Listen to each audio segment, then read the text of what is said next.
हरे कृष्णा। नमो विष्णुपदाय कृष्णप्रेष्ठाय भूतले श्रीमते Bhaktivedanta स्वामिनिति नामिने।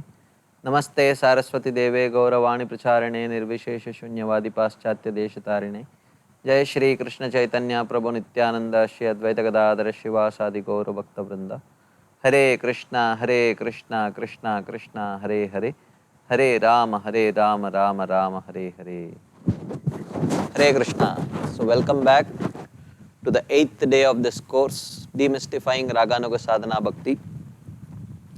We have been discussing for the last few days from the Raganuga Bhakti section of Bhakti Rasamrita Sindhu primarily, along with additional material from other books like Ragavartma Chandrika, Shuddha Bhakti Chintamani, like that. And in this topic, yesterday we started discussing on the theme of the elements of practice of Kamanuga Bhakti. Which means elements of practice of those Raganuga Bhaktas who are aspiring to follow in the footsteps of the gopis of Vrindavan, or who are aspiring for a mode of service which is similar to that of the gopis of Vrindavan. So in this theme, yesterday we saw a few topics. I will do a quick recap of that before we move on to today's discussion. So first he explained what is this Kamanuga Bhakti or Kamarupa Raganuga Bhakti. Kamanuga Bhavet Trishna Kamarupanugamini Sambhoga Icchamayi Tattad Bhava Icchatma Iti Sadvida. He says that as we saw, Raganuga Bhakti means that Bhakti which is driven by an intense greed to follow in the footsteps of the Vrajavasis.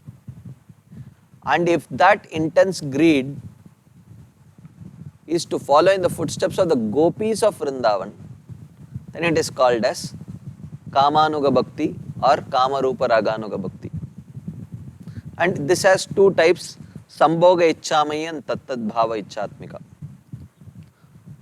So then we discussed about this theme of there is a difference between following in the footsteps of the gopis and imitating the gopis.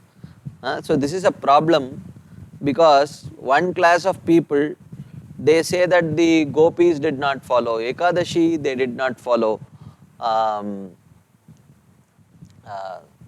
they did not have a guru, they worshipped the demigods. So some people think that they should also follow in the footsteps of the gopis in that way by not following Ekadashi, not accepting a guru. And some people say that they didn't have a bead bag. There is no description in Bhagavatam that they were chanting in their bead bags, counting their rounds like that. But this is where we need to be very careful, that we should understand that we are expected to try to follow in the footsteps of the gopis and not imitate them.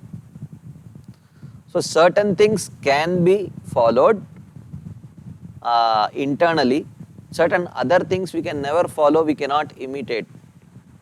Like for example, they are not practicing Ekadashi or they are worshipping the demigod as we saw yesterday, is a natural byproduct of love.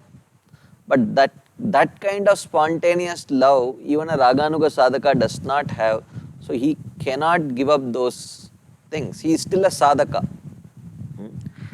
So this is what we discussed yesterday. So therefore one should know that there is a difference between following in the footsteps and imitating. We should be, while trying to follow in the footsteps, we should be careful not to imitate.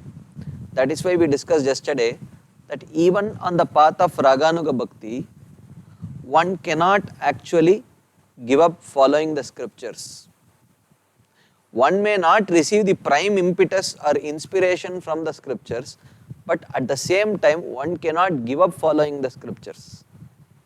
So this is very, very vital in order to avoid imitation. And then we discussed about the two types of Kamanuga Bhakti. These are Sambhoga Icchamai and Tattad Bhava Icchatma. Sambhoga Icchamai means to aspire for the same kind of personal association with Krishna that the gopis have. And Tattad Bhava Ichatmika means to aspire after a similar mood of service that the gopis have towards Krishna. And we saw yesterday that of the two types of Kamanuga Bhakti, according to Srila Rupa Goswami, the second type is considered to be superior, and this is what Chaitanya Mahaprabhu came to give. So he came to give the devotees of this world a lesson as to how one can aspire after the service mood of the gopis rather than a service which is similar to the gopis. So this is the two types, Sambhoga Ichchami and Tattad Bhava Ichatmika, two types of bhakti. And then the next theme that we discussed was how does one develop the qualification to practice this type of Kamarupa Raganuga Bhakti. So he says, Shrimurter Madhurim Prekshya Tattad Leelam Nishamyava Tad Bhava Akankshino Yesyus Teshu Sadhanatanayoho Purane Shruyate Padme Pumsam Api Bhavediyam.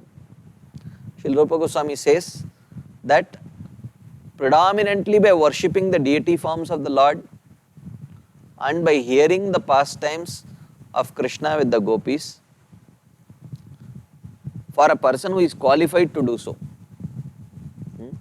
So such people gradually gain this qualification and for practicing this Kamarupa Raganuga Bhakti. And it is mentioned that in the Puranas that even the males are qualified to practice this kind of bhakti.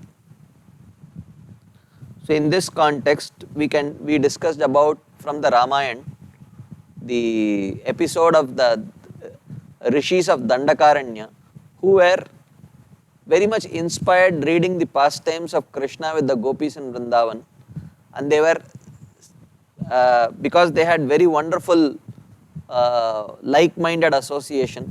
So they used to come together and discuss these pastimes, and in this way they naturally developed a very spontaneous attraction to follow in the footsteps of the gopis of Vrindavan. So while this satsang was going on and they were meditating, they saw Lord Ram and Mother Sita passing through the Dandakaranya forest, and they immediately understood that this is the Supreme Personality of Godhead. So they expressed a silent desire to become a part of Krishna's pastimes, to get an opportunity to have a relationship with Krishna. And Lord Ram, understanding their desire, granted the desire. So we also discussed the other aspect or the other story that is commonly known, which is they first desired to have a conjugal relationship with Krishna in the next life, with Lord Ram, but then Lord Ram declined, no, I am an Ekapatni Vrata, so when I come as Krishna, you can be a part of my pastime, like that. But this kind of understanding is not accepted by Srila Jiva Goswami and Srila Rupa Goswami. So they say that no, because Krishna had already appeared in the previous kalpas of Brahmaji, and because Krishna Leela was already there in written form in many shastras, therefore reading those shastras, they actually developed an attachment to the form of Krishna only in the mood of the gopis. So they were like Kamarupa Raganuga Bhaktas, and therefore, but when they saw the form of Lord Ram, they understood that he is the Supreme Lord. Therefore they offered their prayers to him. Just like gopis, when Krishna left them after in the middle of the Ras Leela, or this is one of the episodes, all the gopis were searching for Krishna, and Krishna disguised himself in the form of Lord Narayan. With 4 hands he was standing there. Everyone was running here and there, and whenever a gopi would come in front of Lord Narayan, they would be Om Namo Narayanaya, all glories Lord Narayan. can you please tell me where is Krishna? So this is the only thing that they wanted to ask Lord Narayan also. So, and finally when Radharani came, and then she said, Namo Narayanaya, where is Krishna? So then Lord Krishna could no longer hold that form of Lord Narayan, and automatically 2 hands melted off his body and he became the 2-handed Krishna. So the point is that even though the gopis identified Lord Narayan as the Supreme Personality of Godhead, but they nevertheless were very firm in their attachment to Krishna. So similarly, in the case of the Dandakaranya rishis also, it is not that they had attachment for Lord Ram, and then when they expressed the desire, he said, no, I will, in the form of Krishna, you can worship me. So that understanding is not in line with the teachings of Srimad Bhagavatam. Yadyad diyata urgaya vibhavayanti tattad vapu pranayase sadanugrahaya. Brahmaji says in the 3rd canto of Srimad Bhagavatam that Krishna is Tvam Bhakti Yoga Paribhavita Hris Saroja Asya Shrutaikshita Pato Nanunata Pumsam Yadyad diyata urgaya vibhavayanti tattad vapu pranayase sadanugrahaya. He says that the Supreme Lord is so mercifully disposed towards his devotees that in whatever form they want to establish a relationship with him, Krishna manifests in that very same form and gives them an opportunity to establish a relationship with the devotees in that very same form. So therefore, if they had worshipped Lord Ram and definitely wanted to have Lord Ram as their consort, then Lord Ram could have arranged for it. There is nothing that is impossible for the Supreme Personality of Godhead. Maybe in a different planetary system or something or some kind, he could have arranged. It is not impossible for the Lord. Nothing is impossible for the Supreme Lord. But to say that they aspired for Lord Ram's form and he asked them to worship the form of Krishna and become associates of Krishna, that according to our acharyas is unreasonable. So therefore they say that yes, it is true, we are not disputing the fact that the Dandakaranya rishis met Lord Ram, that is true, but then what they prayed for is clarified by Srila Jiva Goswami here. It is mentioned that they prayed for the association of Krishna only, and that too in the mood of gopis. And therefore these rishis became the Rishichari gopis who were stopped by their husbands and relatives from going and joining Krishna in the Ras Leela. And but eventually that feeling of separation was so strong that the fire of separation burned that material body, and their material body fell down, and in their spiritual bodies they went and joined the Ras Leela. That is the description of Srimad Bhagavatam. And this is the story behind that Srimad Bhagavatam. And this is quoted by Srila Rupa Goswami here and commented by Srila Jiva Goswami also. So therefore even males can aspire for the mood of the gopis. There is nothing wrong in that. So this is where we ended our discussion yesterday. So today we will continue our discussion and see how far we can get. Now a question arises. Now till now we have discussed about Raganuga Bhakti.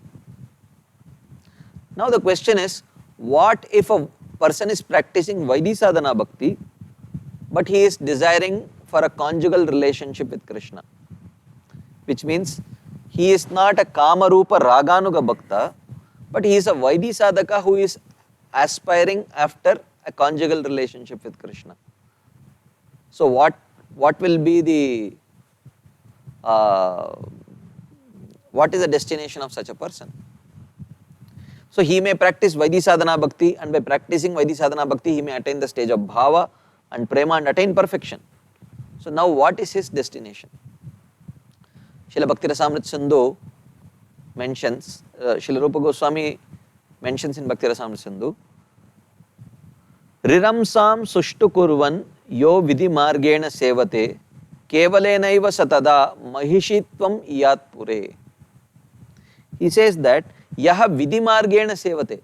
One who serves Krishna in the Vaidhi sadhana marga, riram sam, with a desire for a conjugal relationship with Krishna. So basically he is aspiring for Madhurya Rasa, but he is not taking the route of Raganuga sadhana, but he is trying to follow Vaidhi sadhana only. Sushtu kurvan means, and he is aspiring for not just a conjugal position, but conjugal position with a mood of awe and reverence, because that is the nature of Vaidhi sadhana. So he is aspiring after a mood of awe and reverence with Lord Krishna. Kevalenaiva. So, but without a desire for the gopis type of love. Because for Vaidhi sadhakas, that kind of love is, they appreciate, but it is not something that is most appreciable for them. So they may appreciate the properly wedded love of Rukmini, Satyabhama, like that. And they may, because of that kind of appreciation, they may aspire for a similar kind of relationship with Krishna also. Saha tada mahishitvam iyat pure. Saha tada means after some time. This indicates that actually Vaidhi sadhana is little slower compared to, in delivering results, compared to the Raganuga sadhana. Raganuga sadhana is said to be a much more faster path compared to Vaidhi sadhana. But of course one cannot artificially practice it or do it. He becomes a queen of Dwaraka, or he becomes like a queen of Dwaraka. So that is the role, that is the destination of a Vaidhi sadhaka who worships Krishna in a conjugal mood. So then he can go to Dwaraka, because his mood suits the Dwaraka mood and not the gopis mood. He is not aspiring for the kind of mood that the gopis have for Krishna. If someone has that, then he would be a Raganuga sadhaka and not a Vaidhi sadhaka. So Srila Jiva Goswami says, even though a person develops a strong desire for a conjugal relationship with Krishna,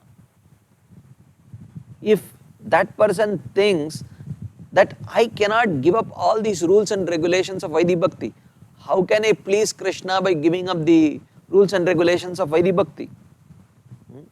And then he says that, oh, the mood of gopis is too familiar, I cannot have that kind of mood. So if he feels uncomfortable, see, every relationship is different. You cannot, and there is a level of comfort in any kind of relationship. So not in all kinds of relationship you enjoy a similar kind of intimacy. Like for example, I remember a very funny incident that happened when my parents had visited Govardhan Eco Village where I stay. So one of our brahmachari, one of my brahmachari friends, he came and told me, oh, today was a very nice day. I said, why? He said, your father embraced me, he told me. Then I challenged him, I said, it's impossible. In my so many years of my relationship with my father, we share a very good relationship, but not the type where he would embrace me. You know, that is not my father's type. So this is what I told him. You know, in so many years he has not embraced me, how would he embrace you? Like that. And this friend of mine thought that I was feeling very despondent and bad that my father never embraced me. That was not what I meant, but he understood it that way. So he went to my father and he complained. He said, look, this is very bad. How is it, you are the father, how is it that you have never embraced your son? And my my father really thought that I was feeling bad about it. So one day morning, the DT's darshan opened, and we all were standing right in front of Shri Radha Vrindavan Vihari, and we were taking darshan. And someone tapped me from behind. And when I turned, it was my father. So when I turned, in front of everyone, there were 100 people standing there. He embraced me in front of everyone. It was such an embarrassing situation for me, because I had never experienced that kind of reciprocation. See, I have a very affectionate relationship with my father, but not this kind of expressive type. And the pujari who was on the altar, he was right on the altar, and he was also a very good friend of mine, and my father knew him personally. He was shocked. He was also thinking what my father was doing, and my father went and embraced him also. So it was doubly embarrassing. I just ran away from that place. So the point is, everyone, even between father and son and mother and son, the kind of intimacy, a comfort level is there. Even though affection is there, the nature of that affection may change. Some fathers are very expressive in their affection, and the son may be very comfortable. But in other cases, the father and son may have very deep appreciation and affection for each other, but it may not be very expressive and externally intimate. So there is always a level of comfort in every relationship. So even though the queens of Vrindavan may appreciate the intensity of love that the gopis have for Krishna, but they are very much comfortable with that level of awe and reverence relationship that they have with Krishna. So it is not inappropriate, it is actually very appropriate. And that was the only time. And after that, our relationship resumed the old way. It's not that it continued every time I met my father. After that, many times I met my father. It's not that he would embrace me or anything like that. So the point is, every relationship has a particular flavor, and if that flavor is retained, the relationship is one has that level of comfort in that relationship. So similarly, a Vaidhi would not be comfortable to have the kind of relationship with Krishna that the gopis have with Krishna. They may be more comfortable having a relation, even if they may aspire for a conjugal relationship, then they might be more comfortable in the mood in which the queens of Dwaraka relate with Krishna rather than the gopis of Vrindavan. So that is naturally the Vaidhi mood. So therefore, they will be rewarded. So the principle is, yadyad diyata urugaya vibhavayanti tattad vapu pranayase sadanugrahaya. Whatever mood you desire, that is exactly the mood that you will get, and nothing other than that. Because Krishna wants to exactly reciprocate according to your innermost desires. Whatever makes you comfortable, that's exactly how Krishna will behave with us. So therefore, even though a person may develop a strong desire for a conjugal relationship with Krishna, but simultaneously not wanting to give up the rules and regulations of Vaidhi sadhana, then such a person will attain a position which is similar to the queens of Dwaraka. So this person serves according to the path of Vaidhi, with the desire for an amorous relationship with Krishna, but not with the quality of gopis' love. So therefore, they may not have that mood of being a cowherd girl like the gopis, like a maid servant. They might aspire for a position, high position like the queens of Dwaraka. So therefore, and also such persons may not give up the deity worship rules, where the Avarana Puja, the mudras, and many few aspects which are relevant only for the Vaidhi sadhakas, they don't want to give up those practices. They are very much attached. So therefore, they attain the mood of the queens of Vrindavan, and they attain a relationship that is similar to what the queens of Vrindavan have with Krishna. So therefore, unlike the Raganuga sadhakas, they don't reject any of the elements of Vaidhi sadhana, and their Vaidhi sadhana only moves from Anartha Nivritti to Nishtha to Ruchi to Asakti to Bhava and Prema, and it matures in that way.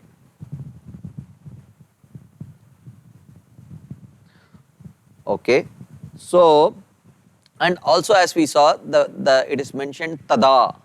The word tada indicates that gradually this process of attaining perfection through the path of Vaidhi sadhana is little bit slower compared to the Raganuga sadhana path. So therefore, it takes some time before they attain perfection. So now, the next question that arises is that, look Prabhu, I am a Vaidhi sadhaka, I am comfortable with practicing Vaidhi sadhana bhakti, but my attachment is not for Krishna in Dwaraka. My attachment is for Krishna in Vrindavan only. But I don't want to give up the rules and regulations of Vaidhi sadhana. I don't have that kind of greed for following in the footsteps of Vrajavasis. I am comfortable following Srimad Bhagavatam and practicing Vaidhi sadhana. But my aspiration is not Rukmini and Krishna in Dwaraka. My aspiration is Radha and Krishna in Vrindavan only. Yes, I may want to worship them in a mood of awe and reverence, but my attachment is for Radha and Krishna in Vrindavan. What is my destination? Will I be sent to Dwaraka? So this is a very important question. See Krishna's magnanimity. So it is mentioned here, those who have a desire for the sweetness of Radha and Krishna in Vrindavan, but they worship according to Vaidhi sadhana bhakti. So they may not give up the nyasas or mudras and all those things. So such people, because they aspire only for Radha and Krishna in Vrindavan, they will not attain Rukmini and Dwarakadish in Dwaraka, but they will attain Radha and Krishna in Vrindavan, and within Vrindavan there is a place called Aishwarya Golok. And in this Aishwarya Goloka, Radha and Krishna are worshipped in a mode of awe and reverence. They are like the king and queen of Vrindavan. And the Vaidhi sadhaka, he worships Radha and Krishna in that mood with awe and reverence. So that's what here, now Rupa Goswami is going to explain this, and he is going to give a lot of proof to, from Srimad Bhagavatam only he is going to give proof to establish this point. So they cannot, so such people, because they don't aspire for the mood of the queens of Dwaraka, they will not attain Radha and Rukmini and Krishna in Dwaraka, but at the same time, they cannot attain Radha and Krishna in Vrindavan because they are not willing to follow in the footsteps of the gopis. They don't have greed to follow in the footsteps of the gopis.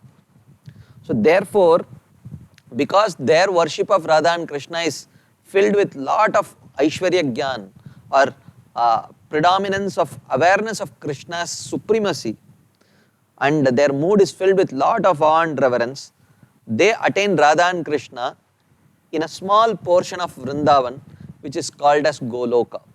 So now we have to redefine some terminologies. Generally Goloka means Goloka Vrindavan. But within Goloka, there is a place called Goloka. So the original, there is Gokula and there is Goloka. Gokula is where Radha and Krishna are worshipped by the Vrajavasis in a very sweet mood of familiar love. But within that there is a small portion called Aishwarya Goloka or Goloka, where Vaidhi sadhakas who perfect their practice, they attain the stage of prema. They go there. They are attached to Radha and Krishna, but they can't worship in the mood of the Vrajavasis. Their mood is filled with lot of awe and reverence.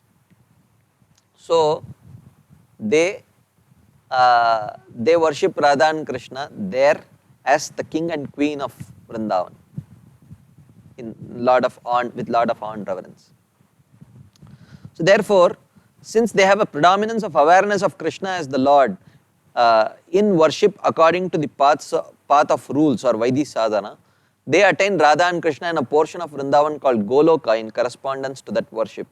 It is understood that they do not attain the Vrindavan of pure sweetness because they don't aspire for it. They are not punished. They don't aspire for it. That is not what they appreciate.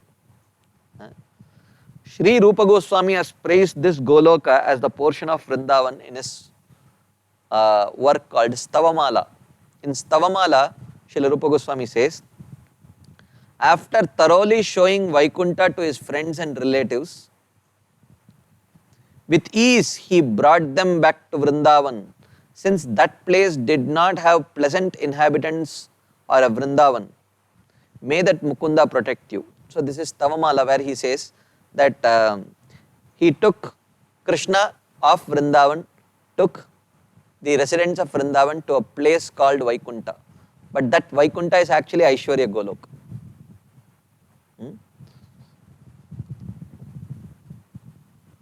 The word Vaikunta in this verse means Krishna's Vaikunta Goloka, the place where Krishna resides with majesty.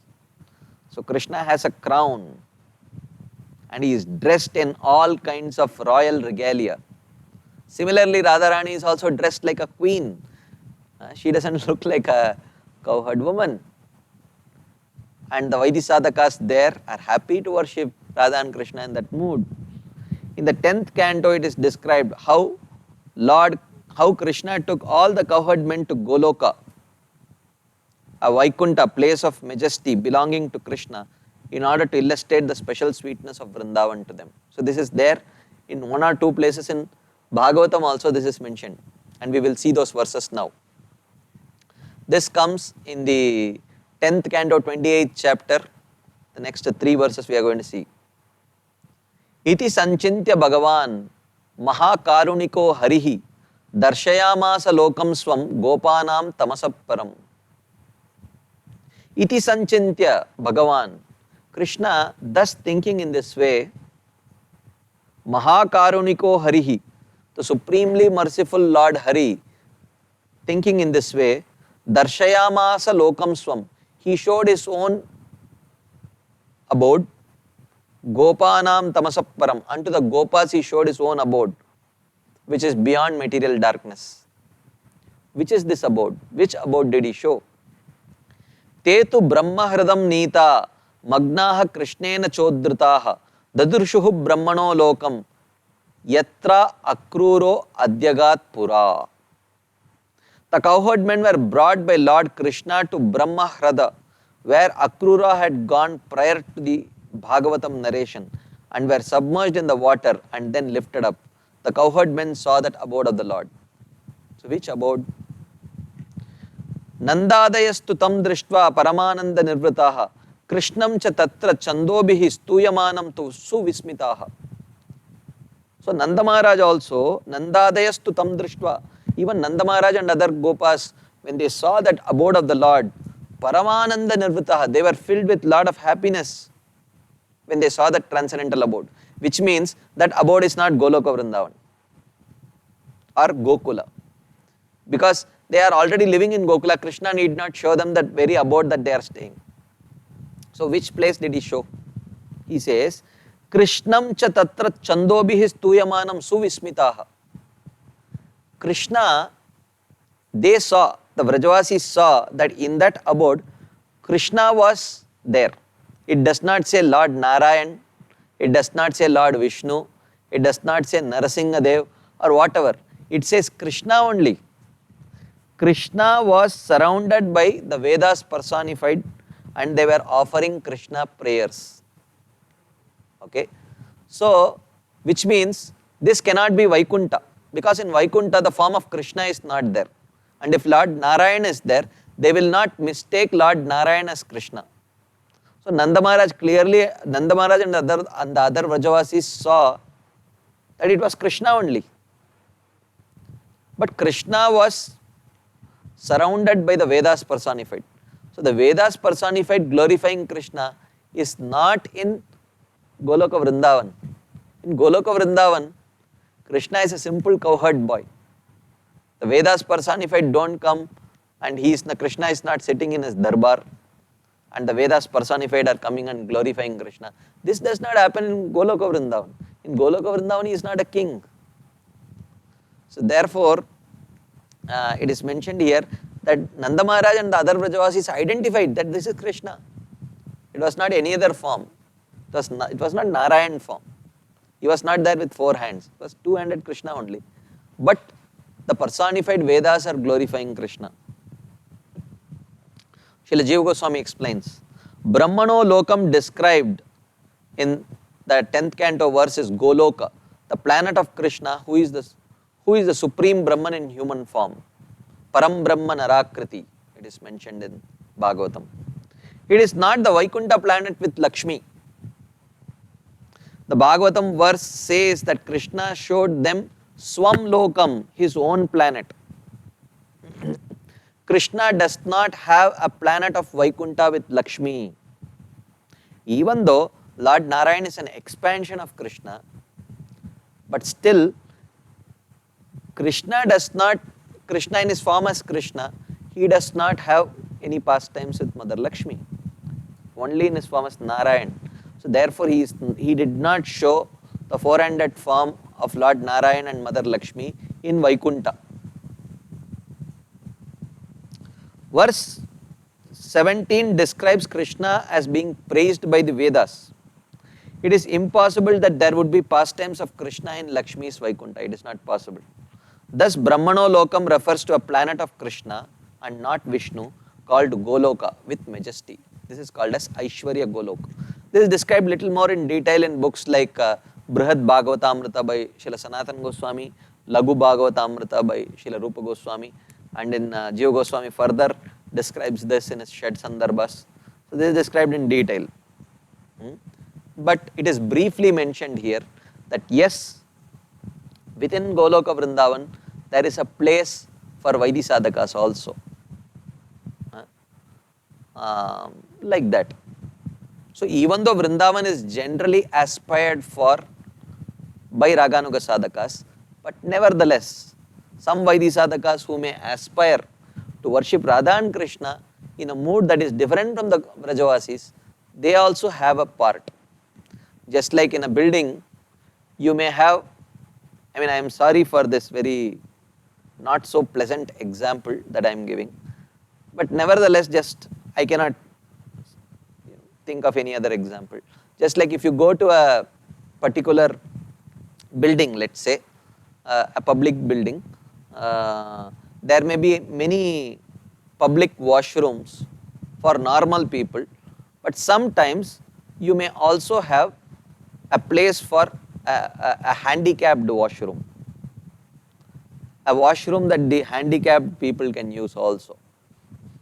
I'm in no way indicating that the Vaidhi Sadhakas are handicapped, but the thing is that they are a different kind of people who, despite hearing the pastimes of Krishna in Vrindavan, are attracted to Krishna in Vrindavan, but still cannot give up their mood of awe and reverence. So Krishna has very mercifully created a place for even such people. He won't say, no, you either fit here or you fit there, there is no in-between place. Krishna can create unlimited number of intermediate places where the person can worship him in exactly the mood that he is comfortable. So, in the material world, one father has one mood, and with that one mood only he reciprocates with every single son or other relatives that he may have. But Krishna is a supreme personality of Godhead. He can reciprocate in exactly the same way. Every single living entity may have a desire to reciprocate with Krishna. That is why he is the supreme personality of Godhead. That is why he is Akila Rasamrita Murti. So therefore, thus this is explained in the Vaishnav Toshani and in Laghu Bhagavatamrit. Here it is mentioned. Vaishnav Toshani is the commentary, 10th canto commentary written by Srila Sanatan Goswami, and Laghu Bhagavatamrit is written by Srila Rupa Goswami with the words Yattu Goloka Nama Syat Tacha Gokula Vaibhavam. What is called Goloka is Gokula with a majestic aspect, Aishwarya Goloka. So this is mentioned in the scriptures. Also in that book it is said Tadatma Vaibhavatvam cha tasya tan mahimonatehe. Gokula's form of majesty arises from showing great powers. So in this way, these two, Gokula and Goloka, are differentiated. Goloka being the Aishwarya aspect of Gokula, where Vaidhi sadhakas who have a desire to worship Radha and Krishna, they can go. So even though this is a divergence from the main topic, but still one should not say that, oh, here Rupa Goswami and Jiva Goswami are just concocting just new things. No, they are not concocting. There is a solid proof for this from Bhagavatam and other such shastras, and this is a science. So they are not using their fertile imagination to give various explanations like that. What is called Goloka is but the majesty of Gokula, like that. And also there is another verse they quote from the Padma Purana. It is mentioned, Aho Madhupuri Danya Vaikunta Dapi Gariyasi Dinam Ekam Nivasena Harau Bhakti Prajayate. He says, Aho Madhupuri Danya Vaikunta Dapi Gariyasi. So Madhupuri is indicated here as Gokula. Gokula means the sweet aspect of Vrindavan. The Vrajavasi is Vrindavan. So we will call Gokula as Vrajavasi's Vrindavan and Goloka as the Vaidhi Sadhaka's Vrindavan. So they say, Aho Madhupuri Danya. Oh, the Vrajavasi's Vrindavan is most fortunate. Vaikuntadapi Gariyasi. It is greater than even the Vaidhi Sadhaka's Vrindavan. Goloka. Dinamekam Nivasena Harau Bhakti Prajayate. If in that Vrindavan, if one spends even one day, one can get Hari Bhakti. It is mentioned. Laghu Bhagavatamrita explains that Mathura has two parts, Gokula and the city of Mathura. Gokula has a majestic part called Goloka. Thus Madhupuri refers to Gokula as well as the city of Mathura. And of course here, Vaikunta Dapi Gariyasi, the word Vaikunta indicates the majestic aspect of Vrindavan. So same thing repeated through various proofs that they are quoting from Bhagavatam, they are quoting from Padma Purana, they are quoting from the writings of other acharyas like Sanatan Goswami in his Vaishnav Toshani and so on. And is there any proof that the Vaidhi sadhakas who worship Radha and Krishna and Vrindavan will attain this Aishwarya Golok? So he quotes a verse from the Mahakurma Puran. So there is this Mahakurma Puran in which there is a story. It is mentioned, Agniputra Mahatmanas Tapasas Stritvam Bhartaram cha Jagatyonim Vasudevam Ajam Vibhum. Agniputra, the saintly sons of Agni, Mahatmana, who are very saintly, Stritvam in their next life they attained the form of woman. Tapasa, the word tapasa indicates Vaidhi sadhana bhakti here. Tapasa Stritvam. Otherwise, one cannot say one can become the associate of the Supreme Personality of Godhead by just performing some tapasya. न साधयति मां योगो न सांख्यम धर्म उद्धव न स्वाध्यायस्तपस्त्यागो यथा भक्तिर ममोर्जिता. Krishna tells Uddhava in the 11th canto of Bhagavatam that, oh Uddhava, one cannot attain me or one cannot attract me by performing all these kinds of yagya, dana, tapa, etc. One can attract me only by bhakti. So therefore here tapasa cannot mean tapasya. Here tapasa can mean one type of bhakti, which here the acharyas clarify as this refers to Vaidhi sadhana bhakti. And the tapasya here is following the various rules and regulations. Whereas Raganuga sadhana strictly cannot be told as tapasya because there is a natural greed. So when you are acting out of greed, there is no tapasya. But when you are acting according to rules and regulations, there is tapasya. So therefore here tapasya refers to Vaidhi sadhana rather than actually tapasya.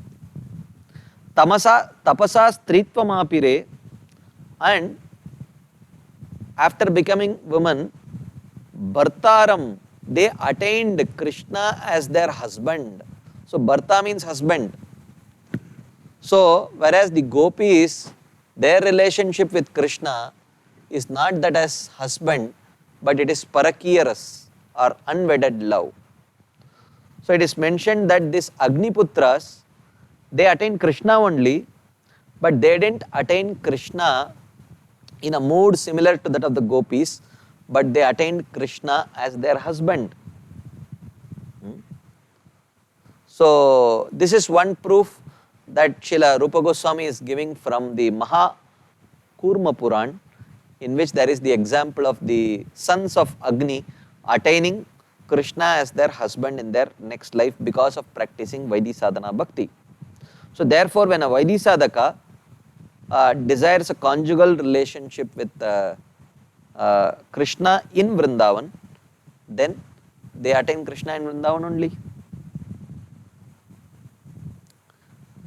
Okay, so tapasa means by Vaidhi bhakti, a different type of desire from that of Raganuga bhakta is also indicated by mentioning Vaidhi bhakti. The word Bhartaram confirms that such persons attained a status like the queens of Dwaraka as mentioned previously, but towards Krishna of Vrindavan. So in this way, we come to the end of discussion of this first type of Raganuga bhakti, which is Kamanuga or Kamarupa Raganuga, in which the practitioner has this spontaneous greed to mold his own practice of bhakti following in the footsteps of the gopis of Vrindavan. So I will do a quick recap of only the themes that we have touched in this discussion.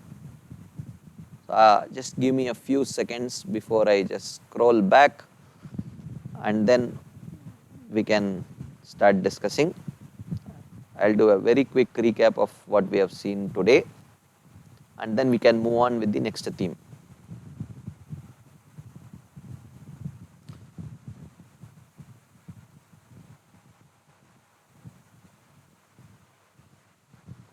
So we started discussing about the first type of Raganuga bhakti, which is Kamanuga bhakti or Kamarupa Raganuga bhakti, in which so we started discussing the elements of practice of Kamanuga bhakti.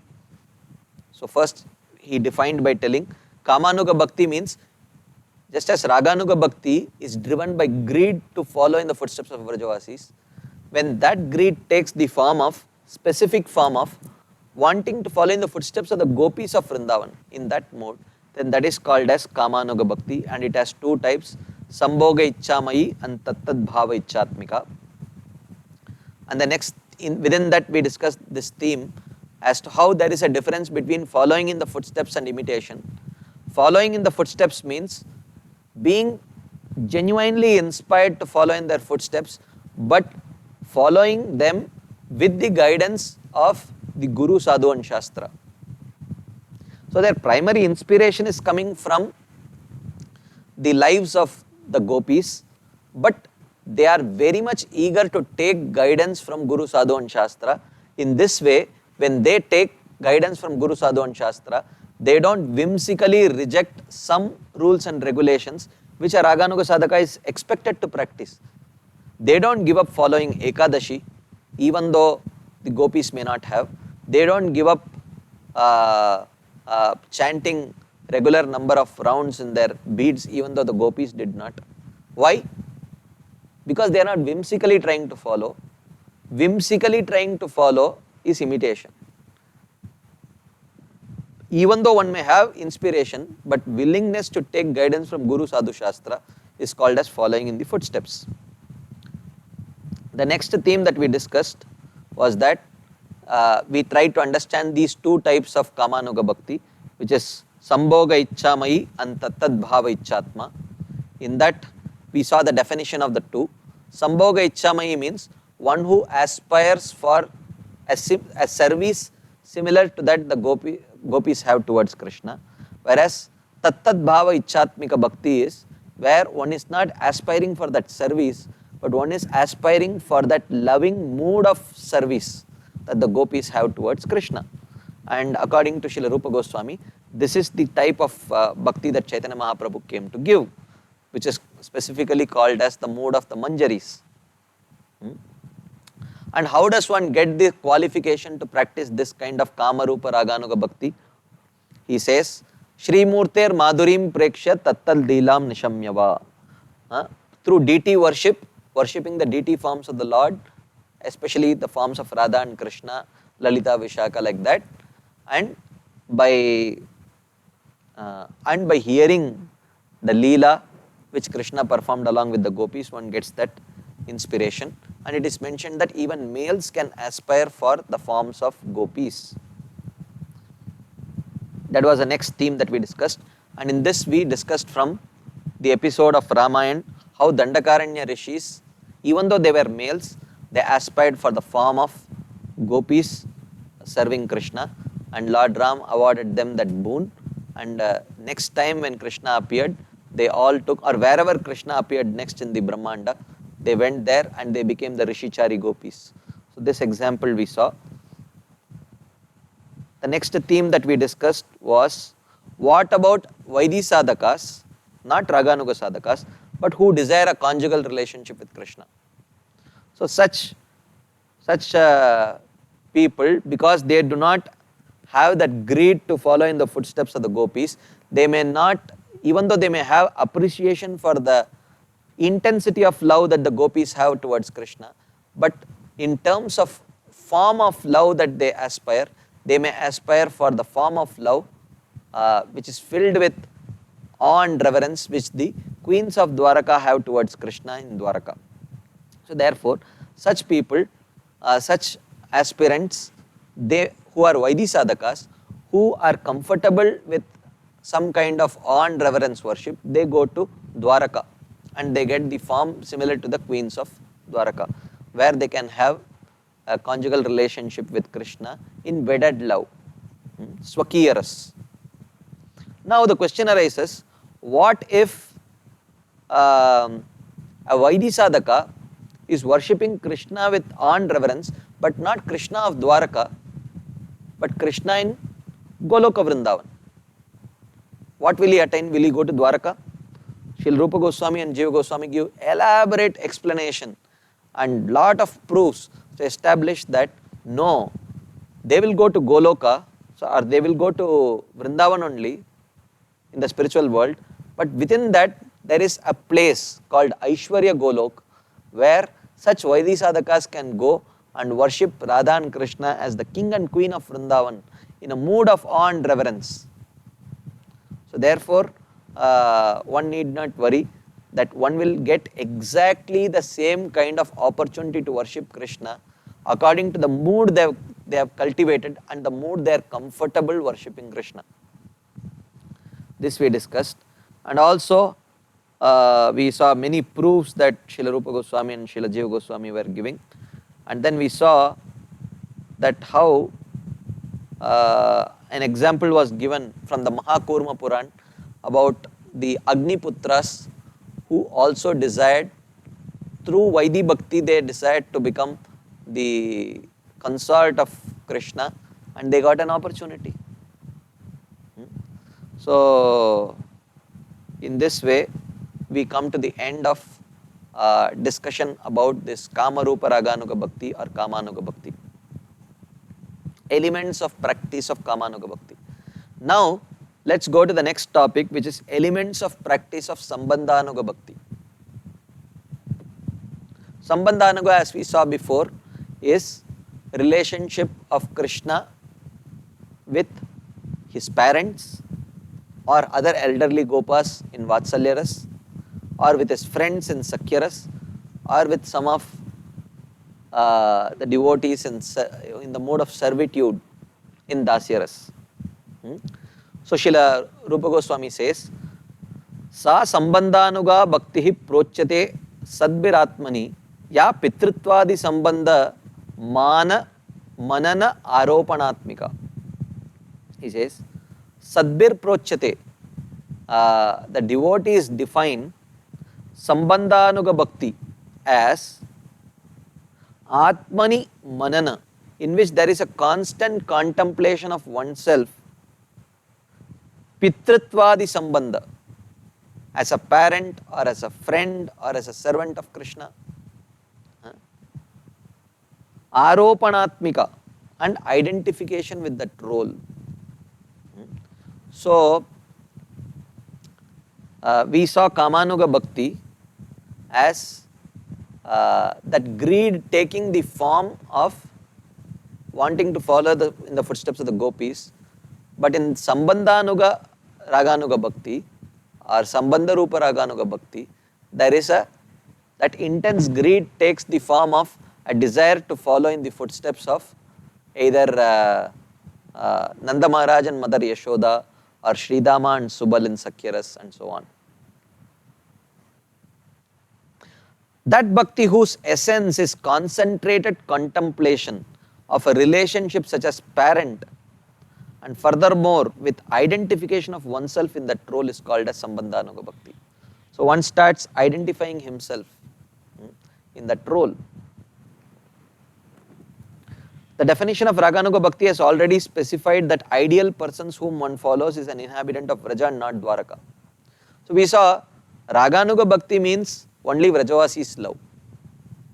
So therefore, one cannot say, that's why we mentioned when we were speaking about Vatsalya Ras, we mentioned Nanda Maharaj and Yashoda. We never said Devaki and Vasudev. Even though they have Vatsalya Bhav towards Krishna, but that Vatsalya Bhav is not the same as what Nanda Maharaj and Yashoda have for Krishna.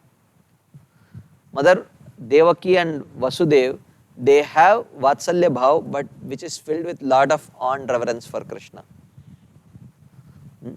So therefore, they don't aspire for that kind of mood.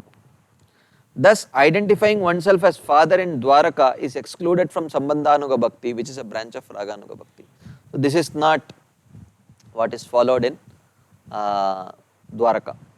This is not aspired by one who is aspiring for this Sambandhanuga Bhakti. Then Srila Rupa Goswami continues, Lubdair Vatsalya Sakyadau Bhakti Karyatra Sadakaihi Vrajendra Subaladinam Bhava Cheshtita Mudraya. Sadakaihi, the Sadakas, Raganuga Sadakas, or here in this case, Sambandhanuga Bhaktas, or Raganuga Bhaktas who are aspiring for Vatsalya, Sakya and Dasya Ras. Lubdaihi, greedy, Vatsalya Sakyadav, for Vatsalya Ras, Sakya Ras, Dasya Ras, etc. Bhakti Karya Atra, they perform Bhakti. Vrajendra Subaladinam Bhava Cheshtita Mudraya. They perform Bhakti trying to follow the mood and behavior of Nanda Maharaj, Sridama, Subal, Raktak, Patrak, one of them, depending on the mood that they are trying to cultivate. Like that. But there is a word of caution by the Acharyas here. They say that you have to follow in their footsteps. You cannot imagine that I am Nanda Maharaj. You cannot imagine that, I am Subal or Sridama. This is another kind of Mayavad. Just like thinking that I am Krishna, Aham Brahmasmi, I have become Brahman. That is Mayavad. Similarly, to think that I am Nanda Maharaj, I am Yashoda, I am Krishna, I am Subala, or I am Srimati Radharani or Lalita Devi, that is extremely offensive. There are two types of identifications: thinking oneself different from those persons but in a similar role such as parent, and thinking oneself to be Nanda or Subal. So, one may aspire for the mood of Nanda Maharaj, but if one imagines himself to be Nanda Maharaj, that is wrong, because Nanda Maharaj's position is not available for taking. It is an eternal position. Nanda Maharaj is an eternal associate of the Lord. He is a Nitya Siddha devotee. There is only one Nanda Maharaj and there will always be only one Nanda Maharaj. You cannot become the second Nanda Maharaj, you or I. And there is only, so all these Nitya Siddha devotees, we can try to achieve a mood similar to them, but we cannot become them. So the second type is not suitable. One should not think oneself as Nanda Maharaj or Subal. Just as worshipping the Lord, thinking that one is identical to the Supreme Lord is not proper, it is Mayavad. Similarly, worshipping his associates while thinking that one is identical to them is also not proper, since it will be later explained that those forms are eternal like the Lord's forms.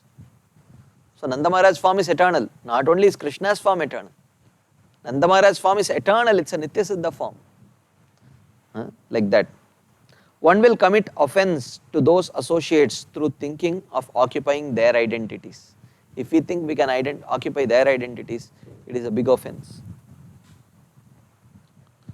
Though a type of identification exists when one carries out the practice of Ahangropasana and thinks I am Krishna, one simply goes to hell because this type of identification produces thoughts which are completely hostile to the inhabitants of Raja such as Nanda Maharaj, because one is competing with them. So there is a path of worship, a very, very inferior path of worship for a particular class of people, which is called as Ahangropasana, where one worships a particular deity, imagining oneself to be that deity. But that kind of worship is very, very hostile to the mood of devotion. And when a practitioner of devotional service is aspiring for that mood, or if he is approaching Krishna in that mood, that is wrong. That is not right. So therefore, the phrase with symptoms of the mood and behavior of Subala and Nanda needs to be explained. Again here, the same point that was mentioned in the Kamanuga Bhakti comes here, the same caution, that one cannot say, oh, Nanda Maharaj and Subal, they did not perform Ekadashi, they did not accept a guru, they did worship Indra and other demigods. Those kind of arguments are invalid arguments. A Raganuga Bhakta is expected to follow in the footsteps of the Vrajavasis and not imitate them. And following in the footsteps, as we saw, means we may get the inspiration from the lives of the Vrajavasis, but it must be a guided inspiration, guided by Shastras, guided by the Guru. So therefore, the role of Guru and Shastras in Raganuga Bhakti can never be understated. It is always very, very vital and important. Therefore, the author, Srila Rupa Goswami, in the beginning, in Rediscovering Vaidhi Bhakti, we discussed this verse. Ananushthanato dosho bhaktiyanganam prajayate na karmanam akaranad esha bhakti adhikarinam. निषिद्ध आचरतो दैवात् प्रायश्चित्तं तु न उचितम् इति वैष्णव शास्त्राणां रहस्यं तद्विदां मतं. So Srila Rupa Goswami mentioned that ananushthanato dosho bhakti anganam prajayate. Whether one is a Vaidhi sadhaka or a Raganuga sadhaka, if he does not perform the essential limbs of bhakti, he is at fault. So therefore, if a Raganuga sadhaka rejects the essential limbs of bhakti, he is at fault. He cannot give up Ekadashi Vrata. He cannot give up worship of Guru. He cannot give up taking Diksha and Siksha. He cannot give up worship of Tulsi Maharani. He cannot give up worship of the deities. He cannot give up his chanting fixed number of rounds. So one should not concoct their own understanding of what is Seva Sadhaka Rupena, Siddha Rupena Chatrahi, Tadbhava Lipsuna Karya Vrajalokanusarata. So therefore, again and again Jiva Goswami emphasized, worship of the Vrajavasis is internal. Externally one should follow the 6 Goswamis. That is the instruction of Rupa Goswami. So one should not try to misinterpret these kind of verses. Therefore, the mood and actions of Subal and Nanda Maharaj and others have been described in Bhagavatam so that the devotee can perform similar service mentally in his Siddha Deha. And in his Sadhaka Deha, he follows the direction of the Acharyas. Sadhaka Deha is physical body, he follows the Acharyas. So therefore, Bhagavatam describes the activities and mood of these wonderful Vrajavasis so that we can aspire after that mood and not try to become one of them. So then, further Srila Rupa Goswami says, Tatahi shruyate shastre kaschit kurupuri stitaha nandasonur adishtanam tatra putrataya bhajan naradasya upadeshena siddhobhut vriddha vardaki. So there is a example that is given of Sambandhanuga Bhakti. Tatahi shruyate shastre. So it is mentioned in the Shastras, Kaschid Vriddha Vardaki. Kaschid, some Vriddha, very old. Vardaki is a carpenter. Once there was an old carpenter, Kurupuri Stitaha, who was in Hastinapur. Bhajan, he worshipped. Nandasunor Adishtanam, a deity form of Krishna. Putrataya, considering him to be as his own son. Why did he do this? Naradasya Upadeshena. Because Narada Muni instructed him to worship in that way. Siddha Abud, and he attained perfection of actually having Krishna as his son. This is a very interesting story. So here it is mentioned, so this comes in the Skanda Purana.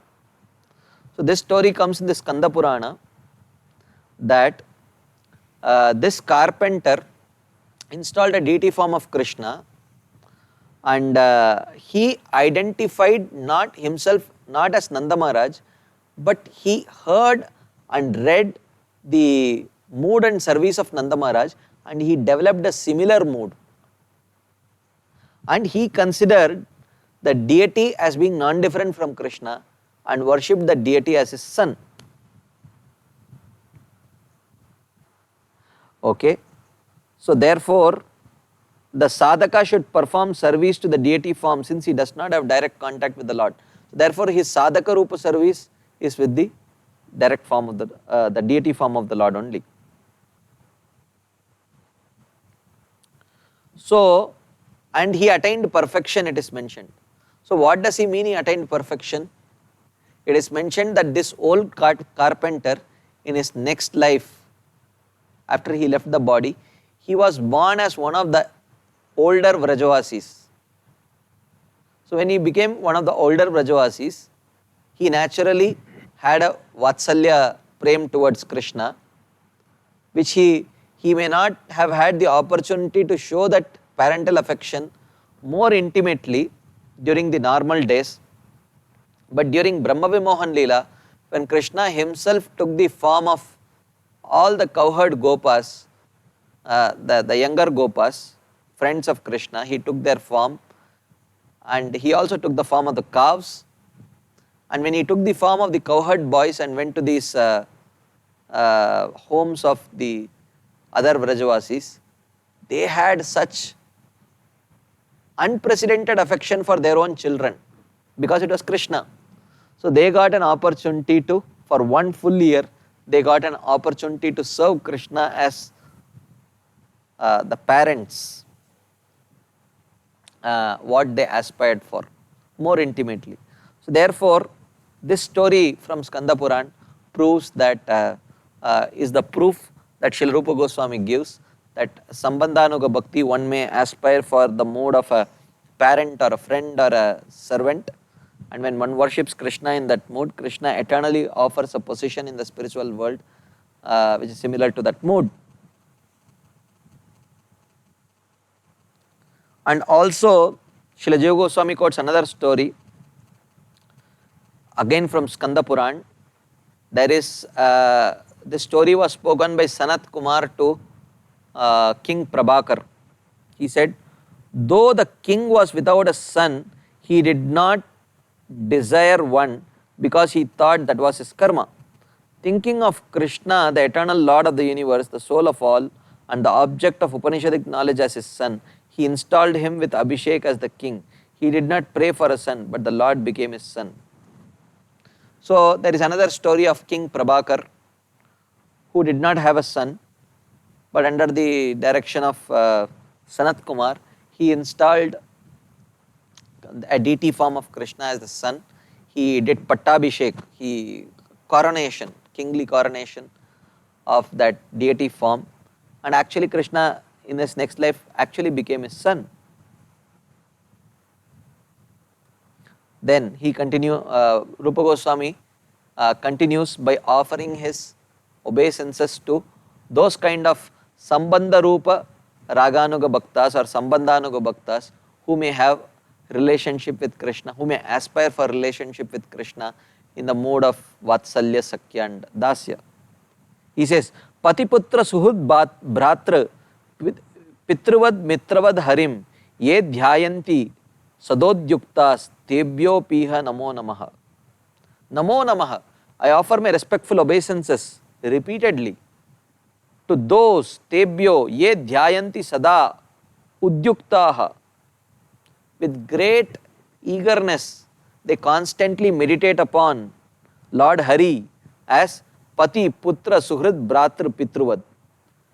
They worship Lord Hari as their husband, son, well-wisher, brother, father or friend.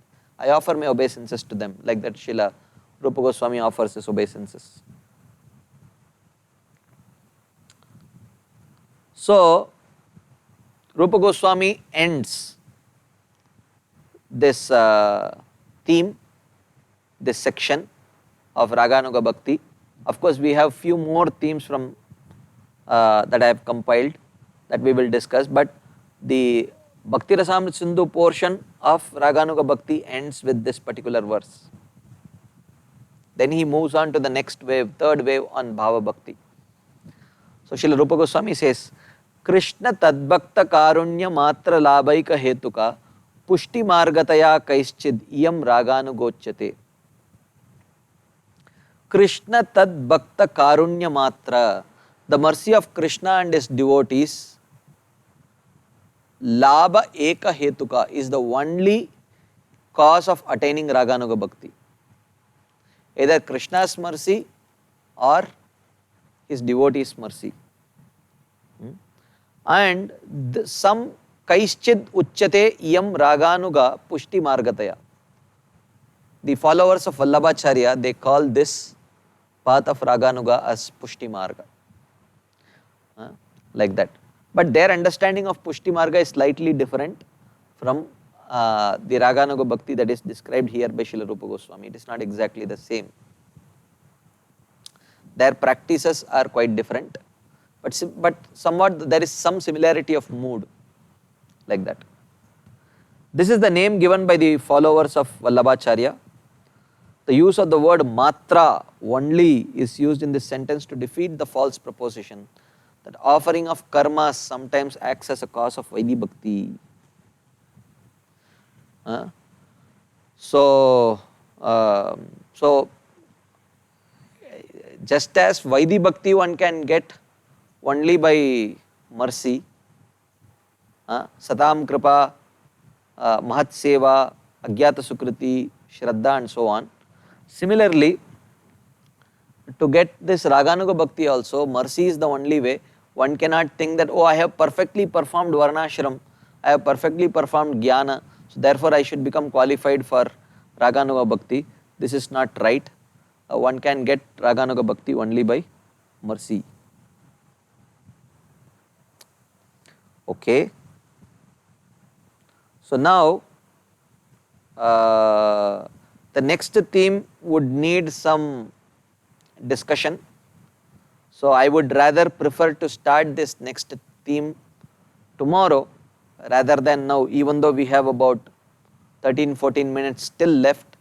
But if I start this topic, it may take much longer time to complete. So I will end today's discussion here so that you can go to bed little early and rise up early and worship Krishna. So thank you very much for your patient listening. Tomorrow before starting the class, I will do a quick recap and start, and tomorrow we will resume from where we left. So mostly the Bhakti Rasamrita Sindhu portion of Raganuga Bhakti is over. We still have about 2-3 more topics which we will complete. If possible, we may complete tomorrow. If not, we will take one more day to complete. And if there are questions, then we will at least half the session we will take it for answering any questions. So thank you very much for your patient listening. It was very wonderful having your association. Hoping to have your association tomorrow also. Srila Prabhupada ki jai. Srila Rupa Goswami Pad ki jai. Shri Bhakti Rasamrita Sindhu ki jai. Hare Krishna.